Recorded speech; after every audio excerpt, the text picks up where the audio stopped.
مولاي صل وسلم دائما أبدا على حبيبك خير الخلق كلهم.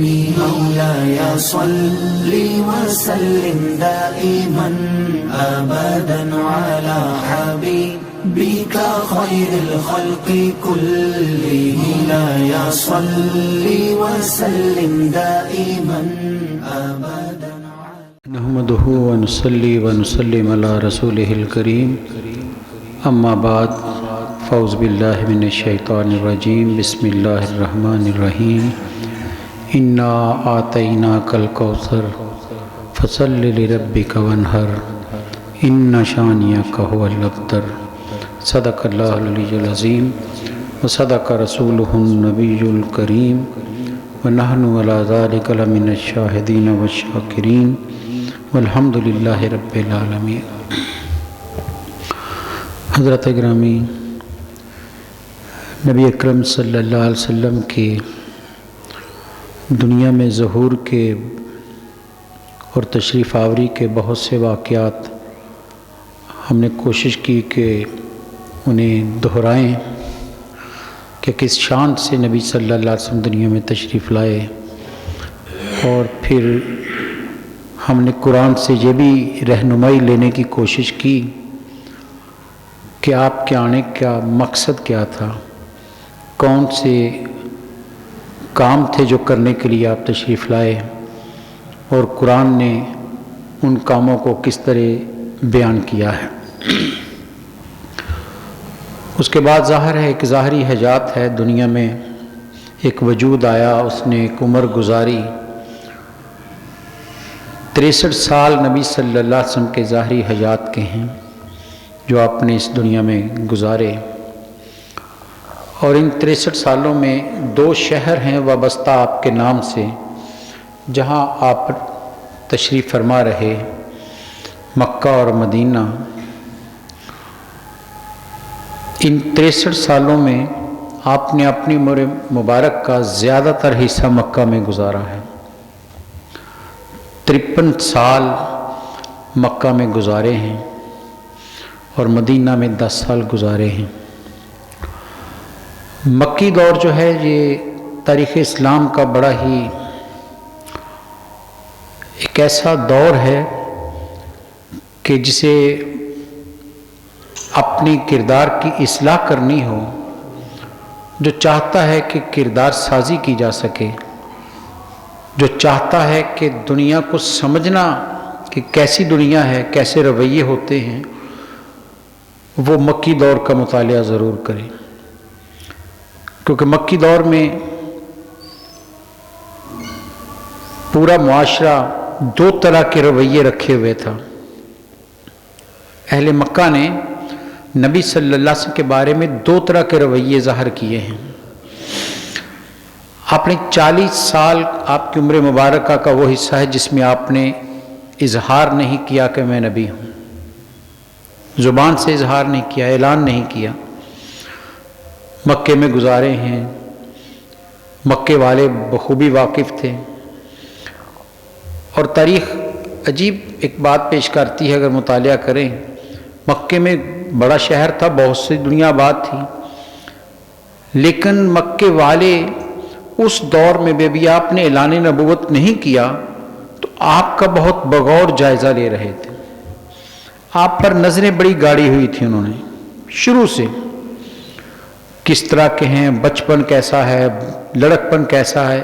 پورا مکہ آپ کو دیکھتا تھا، اور دیکھتے دیکھتے اس مکے نے ایک فیصلہ کیا، تمام اہل قریش نے ایک فیصلہ کیا کہ ہمارے اس مکہ میں، اس شہر میں جہاں ہر طرح کی بدی ہوتی ہے، جہاں ہر طرح کا گناہ ہوتا ہے، جہاں ہر طرح کی بے ایمانی اور بدکاری اور فحاشی اور ظلم کی داستانیں بکھری پڑی ہیں، اس شہر مکہ میں ایک وجود ایسا ہے جو ان ساری چیزوں سے الگ تھلگ زندگی بسر کر رہا ہے، اور اسے محمد بن عبداللہ کہا جاتا ہے صلی اللہ علیہ وسلم. یعنی یہ اعتراف سیرت ہے، یہ اعتراف شخصیت ہے کہ مکہ آپ کے کردار کو خراج پیش کر رہا ہے کہ سارے برے ہیں، لیکن انہیں اس کا اظہار کرنے میں کوئی تعمل بھی نہیں ہے، مانتے ہیں ہم برے ہیں، اور اس کے باوجود کہتے ہیں ہم برے ہیں، لیکن اس برے معاشرے میں اچھا محمد عربی ہے صلی اللہ علیہ وسلم۔ یہ بہت بڑی بات ہے میرے نبی صلی اللہ علیہ وسلم کی کردار کی، کہ آپ اول دن سے اتنی صاف ستھری زندگی بسر کی ہے کہ جو سرتا پاک گناہ میں ڈوبے ہوئے تھے وہ بھی کہہ رہے تھے یہ اچھا ہے۔ کسی کو ماننا اور برے کا کسی کو ماننا بہت مشکل ہوتا ہے۔ اچھا تو اندر سے شریف النفس ہوتا ہے، وہ تو لوگوں کے کردار کو مان لیتا ہے، لیکن جو برا ہوتا ہے وہ کسی کے کردار کو جلدی نہیں مانتا، کیونکہ اس کی انا پر ضرب لگتی ہے کہ میں اچھا ہوں، میں بڑا ہوں، میں کیسے سے مان لوں۔ لیکن مکے کا ایک ایک فرد کہہ رہا تھا یہ بڑا اچھا ہے، یہ وجود بہترین ہے، ہم غریب کا مال لوٹتے ہیں، محمد عربی نہیں لوٹتے، ہم لوگوں کی گردنیں اتارتے ہیں، یہ کسی کے پر ظلم نہیں کرتے، ہم لوگوں پر زیادتیاں کرتے ہیں، سختیاں کرتے ہیں، یہ کسی کو تکلیف نہیں دیتے، ہم لوگوں کو تقسیم کرتے ہیں بڑے اور چھوٹے میں، امیر اور غریب میں، یہ ایک وجود ہے جو غریب کے ساتھ بھی ہمدرد ہے، امیر کے ساتھ بھی ایک جیسا ہے، جس کے رویوں میں فرق نہیں ہے۔ پیسہ اور دولت اور اقتدار دیکھ کر رویے نہیں بدلتے، آج رویے بدل جاتے ہیں، رشتہ داروں کے بدل جاتے ہیں، دوسروں کی کیا بات، کہ امیر کے ساتھ رویہ اور ہوتا ہے، غریب آ جائے اس کے ساتھ رویہ اور ہوتا ہے۔ یہ تو عام انسان کا آج کے دور میں بھی حال یہ ہے، اور اس دور میں جہاں عصبیت بہت زیادہ تھی، تعصبات کی انتہا تھی، اس کے باوجود وہ کہہ رہے تھے ایک وجود مکے میں ایسا ہے جو غریب کے ساتھ کھڑا ہوتا ہے، یتیم کے سر پر ہاتھ رکھتا ہے، جو مشکل میں پڑے ہوئے انسانوں کی مدد کرتا ہے۔ ایک یہ رویہ ہے مکے والوں کا کہ ایک ایک بندہ آپ کی تعریف کر رہا ہے، آپ کی بات کا قائل ہے۔ یہی تو وجہ ہے کہ جب حجر اسود کعبہ دوبارہ تعمیر کیا گیا، نبی صلی اللہ علیہ وسلم کی عمر مبارکہ بعض روایات کے مطابق 35 سال تھی اس وقت، اب اعلان نبوت نہیں کیا، کعبہ گر گیا، دوبارہ تعمیر کیا، حجر اسود لگانے لگے، جھگڑا ہو گیا۔ سنیے آپ نے روایت، تو کہا جی جو باب ابی شیبہ سے سب سے پہلے صبح آئے گا اس سے فیصلہ کروائیں گے، اور سب سے پہلے نبی صلی اللہ علیہ وسلم تشریف لائے۔ آپ کو دیکھ کر ہر بندہ جتنے وہاں بیٹھے ہوئے تھے سارے کے سارے بیک زبان کہنے لگے یہ تو امین آ گیا، اب ہمیں اس پر راضی ہو گئے۔ یہ کیفیت ایک طرف مکے کی، اس حد تک کہ آپ جو فیصلہ کر دیں گے ہمیں منظور ہے، کیونکہ آپ تو امین ہیں، آپ تو امن دینے والے ہیں، آپ تو صادق ہیں، سچ بولنے والے ہیں۔ یہ لقب، یہ خطاب مکے والوں نے آپ کو اعلان نبوت سے پہلے دیا ہوا ہے۔ اب آپ اعلان نبوت کرتے ہیں، مکے والوں کو بتا رہے ہیں کہ مجھے اللہ نے رسول بنایا ہے۔ اب وہی مکہ جو آپ کی تعریف کر رہا ہے، آپ کو اچھی نظر سے دیکھتا ہے، آپ کے لیے ان کلمات خیر کہتا ہے، اب وہی مکہ آپ کا دشمن ہو گیا ہے۔ وہ زبانیں جو آپ کی تعریف میں کھلتی تھیں اب ان زبانوں سے زہر نکلتا ہے۔ وہ جو آپ کو پیار کی نظر سے دیکھتے تھے اب ان آنکھوں میں دشمنی اور نفرت آ گئی ہے۔ وہ جو پہلے آپ کو دیکھ کر مسکراتے تھے اب آپ کو دیکھ کر غصے میں آ جاتے ہیں۔ ماحول ہی بدل گیا ہے۔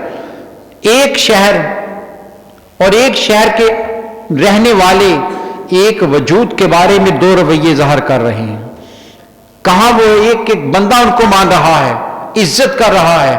میرے نبی نے فقط اتنا کہا کہ لوگوں یہ بت جھوٹے ہیں، سچا خدا وہی ہے جس نے سب کو پیدا کیا، چھوڑ دو ان کی عبادت، آؤ اس خدا کی طرف۔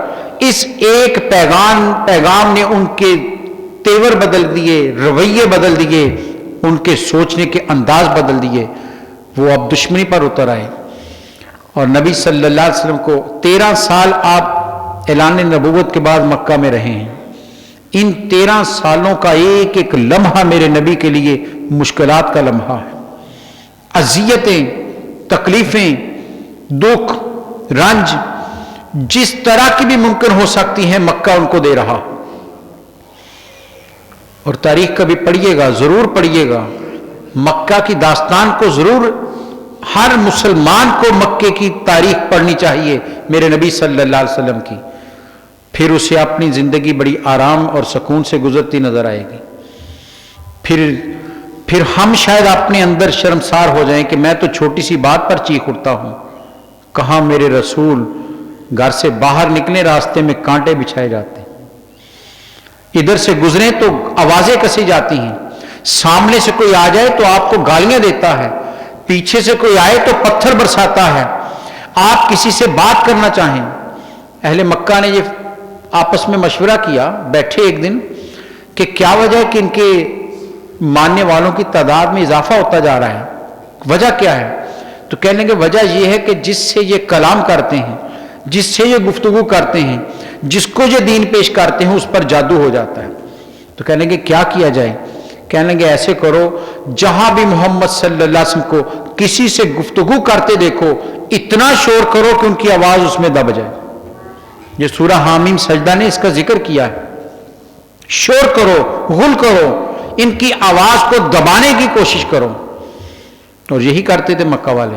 جہاں میرے نبی صلی اللہ علیہ وسلم کسی کو پیار سے دین کی دعوت دے رہے ہیں تو جتنے 5 6 7 اکٹھے ہوتے، زور زور سے چیخنا چلانا شروع کر دیتے، شور اتنا مچاتے کہ آپ کی آواز اس میں دب جائے، اس کو پتہ نہ چلے. کس کس انداز سے میرے نبی کے راستے میں رکاوٹیں ڈالی گئی ہیں، کس کس انداز سے اس وجود کو ظلم و ستم کا نشانہ بنایا گیا ہے. جا رہے ہیں میرے رسول صلی اللہ علیہ وسلم، ایک کافر نے دیکھا، بڑی چادر اس کے پاس تھی، اس نے زور سے آپ کے گردن میں ڈالی اور اس کو بل دینے شروع کر دی. تاریخ کہتی اتنے بل دیے کہ آپ کی رگیں پھول گئیں، چہرہ سرخ ہو گیا. کوئی جواب نہیں دیا میرے رسول نے.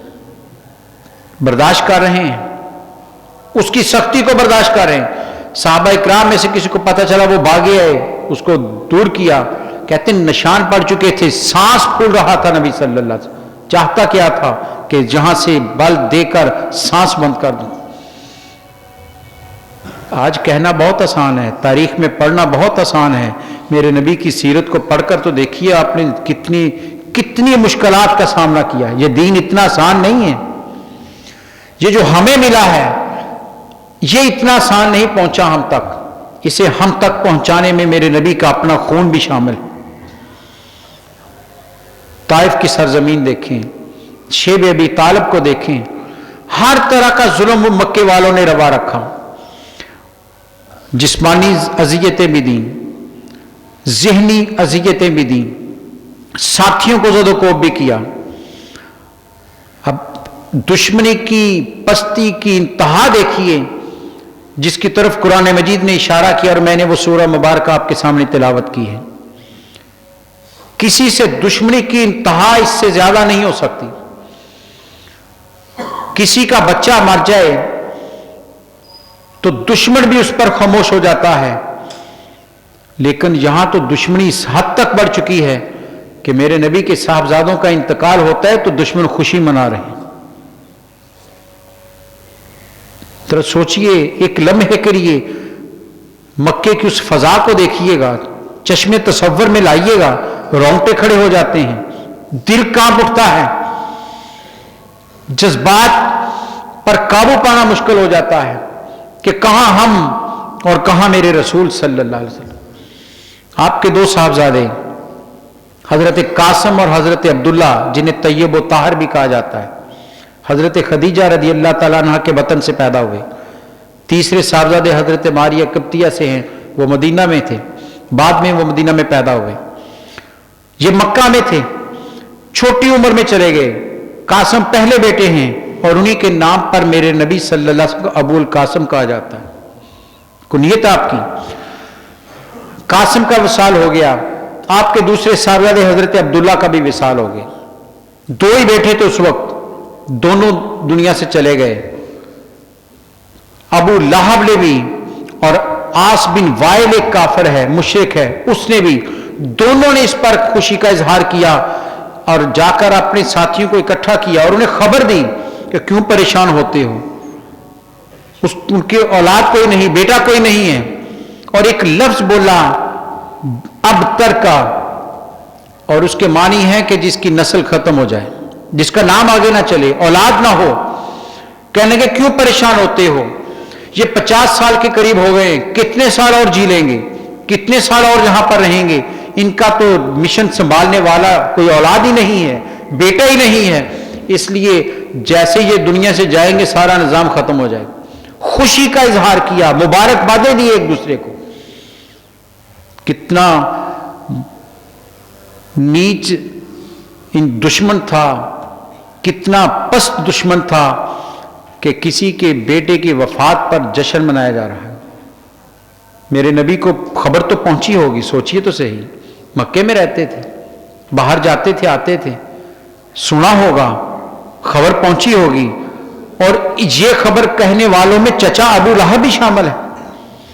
کتنا دکھ ہوا ہوگا میرے سرکار کو، وہ رسول جسے قرآن کہتا ہے کہ لوگوں تکلیف تمہیں آتی ہے، دکھ پریشان میرا رسول ہو جاتا، جو امت کی تکلیف برداشت نہیں کر سکتا، وہ نرم دل رسول جس کی نرم طبیعت کا اظہار خود قرآن کرتا ہے کہ یا رسول اللہ صلی اللہ علیہ وسلم ہم نے آپ کو نرم خوب پیدا کیا ہے، اگر آپ کے اندر نرمی نہ ہوتی تو یہ ستاروں کا ہجوم آپ کے گرد نہ ہوتا۔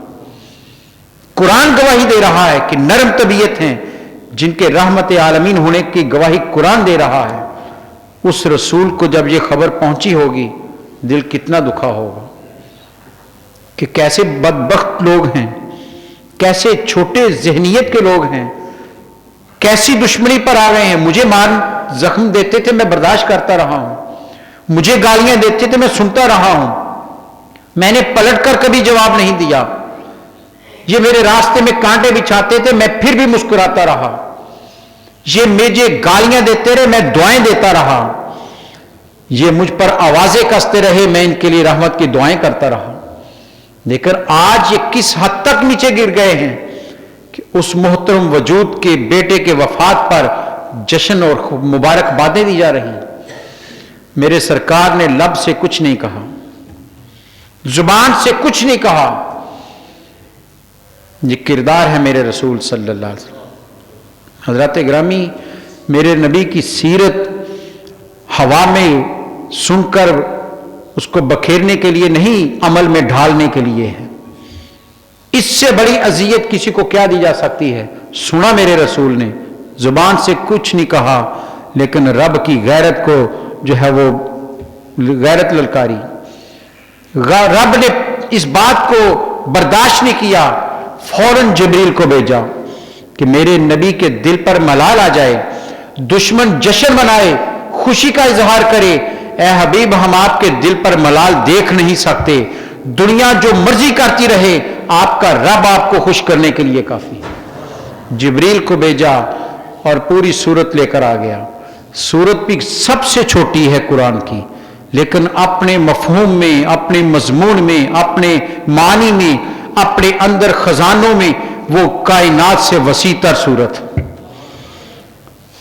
3 آیات میں، اور ان 3 آیات میں سے بھی پہلی آیت میں رب عالمین نے میرے نبی کی وہ عظمت اور شان کا حوالہ دیا ہے کہ آج تک مفسرین اس کی تشریح کرتے آ رہے ہیں، لیکن یہی کہتے ہیں یہ ہماری سوچ ہے، میرے نبی کی شان اس سے بھی بلند۔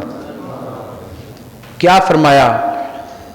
اس نے کہا کہ آپ کی نسل ختم ہو گئی، نعوذ باللہ، نام لینے والا کوئی نہیں رہے گا۔ رب کا حکم آ گیا، انا آتینا کل کوثر۔ اور مفسرین نے بڑی خوبصورت اس پر تشریحات کی ہیں۔ وہ کہتے ہیں انا متکلم ہے، جمع کا صیغہ ہے، جمع متکلم، ہم نے، بے شک ہم نے۔ اور اس میں مفسرین کہتے ہیں کہ رب تو واحد ہے، جمع متکلم، جمع کا جو ضمیر استعمال کی، کیوں؟ وہ کہتے ہیں کسی کی شان کو اور عظمت کو اور مقام کو واضح کرنا ہو تو پھر جمع کا صیغہ بولا جاتا ہے۔ رب کہہ رہا ہے کہ اے پیارے، ہم جو کائنات کو بنانے والے، ہم جو کائنات ارض و سمی کے تخلیق کرنے والے ہیں، ہم جس کے دسترخوان نعمت سے پوری کائنات پل رہی ہے، ہم جس نے فرشتوں کی ان گنت تعداد کو پیدا کیا ہے، ہم نے جس نے کائنات میں ان گنت مخلوق کو پیدا کیا ہے، ہم وہ کائنات کے مالک ہو کر ہم پیغام دے رہے ہیں، آتینا کل کوثر، ہم نے آپ کو کوثر عطا کیا، ہم نے آپ کو کوثر عطا کیا، بے شک ہم نے آپ کو عطا کیا ہے۔ اور عطا دو طرح کا ہوتا ہے، ایک الف اور تے کے ساتھ اور ایک عین اور توئے کے ساتھ عطا۔ قرآن نے یہاں پر آتینا کا لفظ استعمال کیا عین اور توئے کے ساتھ، اور مفسرین کہتے ہیں دونوں کے معنی ہے دینا، لیکن فرق بہت ہے، زمین آسمان کا فرق ہے۔ آتینا جو تا کے ساتھ آتا ہے اس میں ہوتا ہے کسی کو دیا جائے لیکن مالک نہیں بنایا جاتا، دینے والا جب چاہے دی ہوئی چیز واپس لے سکتا ہے، عارضی طور پر دی جاتی ہے۔ اور جو یہاں استعمال کیا آتینا، اس سے مراد یہ ہے کہ جس کو دیا جا رہا ہے اسے مالک بنا دیا، جسے چاہو دو تمہاری ہو گئی۔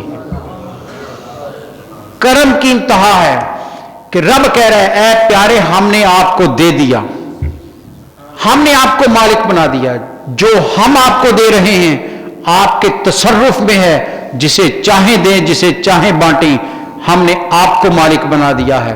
اب بھی کوئی میرے رسول سرکار کو مختار کل نہ مانے تو اس کی مرضی ہے۔ رب کہہ رہے ہم نے آپ کو مالک بنا دیا، کس چیز کا؟ فرمایا الکوثر، کوثر کا مالک بنایا ہے۔ اور کوثر کی بڑی تشریحات ہیں۔ ایک حدیث میں نبی صلی اللہ علیہ وسلم سے فرمایا، معراج کی رات سے واپس آئے، حضرت انس اس کے راوی ہیں، مدینہ منورہ میں آپ نے بیان کیا، فرمایا میں نے معراج کی رات جنت میں ایک نہر دیکھی، جب میں نے اس میں ہاتھ ڈالا تو اس میں کستوری سے زیادہ خوشبو پھیل گئی، فرمایا اس کا پانی شہد سے زیادہ میٹھا اور برف سے زیادہ سفید تھا، ایسی خوبصورت نہر، اسے کوثر کہتے ہیں۔ رب نے کہا اے پیارے جو جنت کی نہر کوثر ہے وہ ہم نے آپ کو عطا کر دی۔ کچھ مفسرین کہتے ہیں کہ اس سے مراد حوض کوثر ہے، حشر کے میدان میں جو پانی کا جو حوض ہوگا اس کو کوثر کہا جاتا ہے۔ اور بڑی خوبصورت بات لکھی پیر کرم شاہ الازہری نے، وہ کہتے ہیں یہ کوثر جو حوض کوثر ہے اس کے گرد اتنے پیالے رکھے جتنے ستاروں کی تعداد ہے، اتنے پیالے رکھے، اور اس میں حکمت یہ بیان کی ہے اس لیے اتنے رکھے کہ اے پیارے آپ کا جو بھی امتی حوض پر آئے اسے انتظار کی بھی زحمت نہ کرنی پڑے، آئے اور پانی پی لے۔ رب نے امت کو انتظار کی زحمت سے بھی جو ہے بچا لیا کہ یہاں آ کر انتظار نہ کرنا پڑے کہ پیالہ فارغ ہوگا تو میری باری آئے گی، اتنے رکھ دیے اس کے کناروں پر کہ اے پیارے جو آتا چلا جائے گا پانی پیتا چلا جائے گا۔ سوچئے عطا میرے رسول کو ہو رہی ہے اور اس سے فائدہ امت رسول اٹھائے گی۔ کرم تو امت پر ہوا ہے، وہ حوض ہمارے لیے امت کے لیے بنایا گیا ہے اور ملا میرے رسول کو ہے۔ اور ایک روایت اس میں یہ بھی علماء نے لکھی ہے اس حوض کے 4 کنارے ہیں، چاروں کونوں پر چاروں خلفائے راشدین تشریف فرما ہوں گے، جو بھی ان سے بغض رکھے گا اسے وہ حوض کا پانی نہیں پلائیں گے۔ یہ بھی روایت مفسرین نے لکھی، چاروں خلفائے راشدین اس حوض کے چاروں کناروں پر جلوہ گر ہوں گے کہ جو ان سے بغض رکھتا ہوگا اسے قریب بھی نہیں آنے دے، فرشتہ دور کر دے گا کہ ان کی محبت دل میں ہے تو آؤ حوض پر، اور پھر میرے نبی کے ہاتھوں سے جام کوثر پیو۔ وہ فرمایا وہ آپ کو عطا کیا جب ہر طرف سے الاتش کی پکار ہو رہی ہوگی، جب زبانیں پیاس سے باہر نکلی ہوں گی، کوئی پانی نہیں ہوگا، پانی ہوگا تو میرے نبی کا وہ حوض ہوگا جہاں جو قرآن کہتے ہیں آپ کو عطا کر دیا، کسی اور کو نہیں ملے گا۔ اے پیارے ہم نے وہ کوثر عطا کیا ہے آپ کو کہ جب پوری مخلوق اکٹھی ہوگی، ساری انسانیت جمع ہوگی حشر کے میدان میں، وہاں آپ کی عظمت کو دیکھے گی، آپ کی امت کی شان کو دیکھے گی کہ جو آپ کا ہوگا اسے پانی ملے گا، جو آپ کا نہیں اسے دور کر دیا جائے گا۔ یہ بھی تفسیر کی گئی، لیکن حضرت ابن عباس سید المفسرین حضرت عبداللہ ابن عباس رضی اللہ عنہ انہوں نے اس کی تفسیر مختلف کی ہے۔ وہ کہتے ہیں اس سے مراد ہے خیر کثیر، ہر چیز میں کثرت۔ تو ایک ساتھی نے فوراً سوال کر دیا کہ حضرت حوض کوثر اس سے وہ نہیں مراد؟ تو فرمایا ہاں وہ بھی اس خیر کثیر کا ایک حصہ ہے، سارا نہیں ہے۔ جس نبی کی کثرت میں ایک چیز حوض کوثر ہو، اس کی شان کا اندازہ کون لگا سکتا؟ ایک کوثر اس کی کثرتوں میں سے ایک چیز ہے، اس نبی کی کثرت کا کوئی اندازہ نہیں کر سکتا۔ قرآن کہہ رہا ہے پیارے ہم نے آپ کو ہر چیز میں کثرت عطا کر دی، حسن و جمال آپ کا کمال کا، آپ کا گفتگو کا انداز کمال کا، آپ کی کہی ہوئی باتیں ان کا کوئی مقابلہ نہیں، ہر چیز میں بلندی، علم و حکمت میں آپ سے اعلیٰ کوئی نہیں، ساری کائنات کا علم ہم نے آپ کو دے دیا۔ آپ زمین کی خبر دیں، آسمان کی خبر دیں، آپ کسی کے دل کی خبر دیں، آپ حشر کے میدان کی خبر دیں۔ اس لیے میرے رسول صلی اللہ علیہ وسلم نے برملا کہا اور بارہا کہا آؤ پوچھو مجھ سے، جو پوچھو گے جواب دوں گا، جو مانگو گے تمہیں عطا کروں گا۔ میں جو مانگو گے تمہیں دوں گا، کیوں؟ رب نے مجھے کثرت عطا کر دی ہے، اور رب جو دے رہا ہے اس کی کثرت کتنی ہے۔ حدیث قدسی سنیں گے، نبی صلی اللہ علیہ وسلم نے فرمایا، اللہ ارشاد فرماتا ہے کہ اول سے لے کر آخر تک تمام جن و انس، پہلے انسان سے اور جن سے لے کر آخری انسان اور جن تک، سارے کے سارے ایک میدان میں اکٹھے ہو جائیں، سب اکٹھے ہو جائیں، ہر ایک اپنی خواہش اور طلب کے مطابق مجھ سے سوال کرے، اپنی خواہش اور طلب کے مطابق۔ رب العالمین ارشاد فرماتا ہے، میرے نبی اس فرمان کو جاری کر رہے ہیں، فرمایا رب کہتا ہے میں ہر ایک کو اس کی طلب اور خواہش کے مطابق عطا بھی کر دوں تو لوگوں میرے خزانوں میں اتنی کمی بھی نہیں ہوتی جتنی ایک سوئی کو سمندر میں ڈال کر باہر نکالنے سے سمندر میں کمی ہوتی ہے، میرے خزانوں میں اتنی بھی نہیں ہوتی۔ وہ رب کہہ رہا ہے اے پیارے میں نے آپ کو کثرت عطا کر دی ہے۔ اور ابن عباس کی روایت ہے، وہ کہتے ہیں کثرت کی کوئی صفت تو بتا دی، موصوف نہیں بتایا، کس چیز میں کثرت؟ فرمایا یہ رب نے بتا دیا، ایک چیز نہیں دی، جو بھی دیا ہے بے حد و حساب عطا کر دیا، بے حد و حساب آپ کا ہے۔ اگر ایک چیز نہیں ہوتی اس کا ذکر کر دیا جاتا، رب نے موصوف کا ذکر نہیں کیا، صفت بتا دی۔ بات اس لیے کہ لوگوں جو بھی نعمت ہو سکتی ہے، جو بھی عظمت ہو سکتی ہے، جو بھی بڑائی ہو سکتی ہے، جو بھی تم اچھائی سمجھ سکتے ہو، ساری میرے رسول کے پاس ہے۔ اب کسی کو خیر چاہیے در رسول پر آئے، جسے نعمت چاہیے در رسول پر آئے، جسے حسن چاہیے در رسول پر آئے، جسے دنیا کی بھیک چاہیے در رسول پر آئے، جسے جنت کی طلب ہو میرے رسول کے در پر آئے، جسے خدا کی خواہش ہو وہ بھی در رسول پر آئے۔ کثرت عطا کی ہے، انا آتیناک الکوثر، اے پیارے ہم نے آپ کو مالک بنا دیا ہے اتنی کثرت کا۔ اور مفسرین نے کہا اس سے مراد امت کی کثرت بھی ہے۔ وہ سمجھ رہے تھے ایک بیٹا نہیں رہا، نام لینے والا کوئی نہیں رہے گا، اے پیارے آپ کو وہ امت دی ہے، صدیاں گزر جائیں گی، آپ کا زمانہ نہیں دیکھا، آپ سے ملاقات نہیں ہوئی، کتابوں میں پڑھا، علماء سے سنا، لیکن آپ کے نام پر اپنی جان قربان کرنے کو تیار ہو جائیں گے۔ وہ امت کہ بیٹا بھی اس طرح باپ کا عاشق نہیں ہوگا جس طرح کی امت ہم نے آپ کو عطا کر دی ہے۔ اور میرے نبی صلی اللہ علیہ وسلم کی حدیث ہے، آپ نے فرمایا حشر میں جب امتیں آئیں گی، ایک روایت کے مطابق 120 صفیں بنیں گی، فرمایا اس میں 80 صفیں میری امت کی ہوں گی۔ کثرت امت پر میں ناز کروں گا کہ سب سے زیادہ آخر میں آیا ہوں، سب سے زیادہ میری امت ہے۔ سوچئے وہ رسول خوش قسمت نہیں ہے ہم کہ ہم اس رسول سے جڑے ہوئے ہیں، ایسے کریم رسول سے جڑ گئے ہیں، وہ رسول رحمت مل گیا ہے جس کے ہاں کمی کوئی نہیں، جس کے ہاں کوئی جو بھی مانگو گے ملتا ہے۔ صحابہ اکرام نے دنیا مانگی دنیا ملی، جس نے جنت مانگی جنت ملی۔ صحابی آ گیا یا رسول اللہ آنکھ نکل گئی ہے، کہا کیا چاہتے ہو؟ حضرت قتادہ کہا یا رسول اللہ جہاد چاہتا ہوں، لڑنا چاہتا ہوں، یہ رکاوٹ بن رہی ہے۔ فرمایا کوئی بات نہیں، آ جاؤ، تم تو اس در پر آ گئے ہو جہاں کمی کوئی نہیں ہے۔ ہاتھ پر رکھا، آنکھ میں مل دیا۔ حضرت قتادہ کہتے ہیں خدا کی عزت کی قسم آخری دم تک وہ آنکھ میری صحیح اور بہتر دیکھتی رہی ہے۔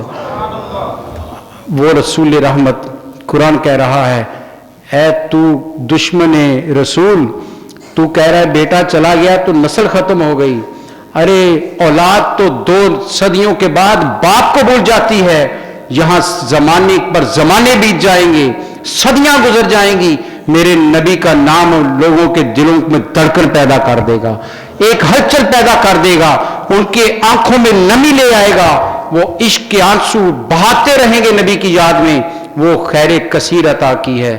یہ جواب کون دے رہا ہے؟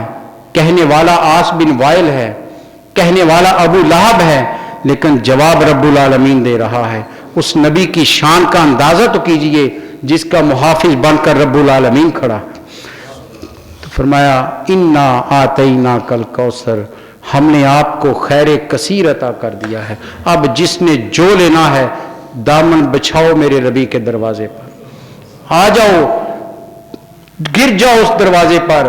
ارے جو بھی مانگتے ہو پہلے بھی ملتا تھا، آج بھی ملتا ہے، قیامت تک اسی در سے ملے گا۔ دعا کریں کہ اللہ رب العالمین اس در کی خیرات ہماری قسمتوں میں جاری رکھے۔ جو بھی مل رہا ہے سرکار کا صدقہ مل رہا ہے، انہی کے نام کا صدقہ مل رہا ہے، نہ ہماری اوقات ہے نہ ہمارا کوئی حق ہے، جو جس پر کرم ہو رہا ہے میرے حبیب کے صدقے سے ہو رہا ہے۔ کھانے کو ملتا ہے، خوراک انہی کے دم سے ملتی ہے۔ ارے وہ رسول جو چھوٹی سی ہانڈی پہ پکا ہوا کھانا سینکڑوں صحابہ کرام کو کھلا دے اور صحابی کریں کھانے ویسے کا ویسا ہی پڑا تھا، اس در پر کھانے کی کمی کہاں ہے؟ جو رسول زخموں کو درست کر دیں اس در پر کسی طبیب کی ضرورت کیا ہے؟ جو رسول خالی ہاتھ آنے والوں کو مالا مال کر دیں وہاں کسی چیز کی کمی نہیں ہے۔ جو رسول گناہوں سے لتھڑے ہوئے آئے کو عرش پر بٹھا دیں، فرشتے جس کو جھک کر سلام کریں، جسے دنیا زخم کرے مارے گھسیٹے، میرے رسول اٹھا کر کعبے کی چھت پر کھڑا کر دیں، سوچئے اس دروازے پر کمی کس چیز کی ہے؟ کمی ایک ہی ہے یا رسول اللہ صلی اللہ علیہ وسلم، کمی ایک ہی ہے، ہمیں مانگنے کا سلیقہ نہیں آتا، ہم میں وہ طریقہ نہیں ہے، لیکن پھر بھی آس لگائے بیٹھے ہیں کہ جیسے بھی ہیں جس طرح کے بھی ہیں آپ تو ہمارے حال سے واقف ہیں، اور آپ کی عنایات پہلے بھی تھیں اب بھی ہیں، قیامت تک اپنی امت پر رحمت کی نظر رہے گی۔ اللہ تعالی ہمیں اپنی نبی کی نعمتوں کا شکر ادا کرنے کی توفیق عطا فرمائے۔ رب کا شکر اس بات پر کیجیے، اعلیٰ حضرت نے کیا خوبصورت بات کہی تھی حمد میں، آخری بات کہہ کے بات کو ختم کرتے ہیں کہ رب کی تعریف کیا کرنی، کس طرح کرنی ہے۔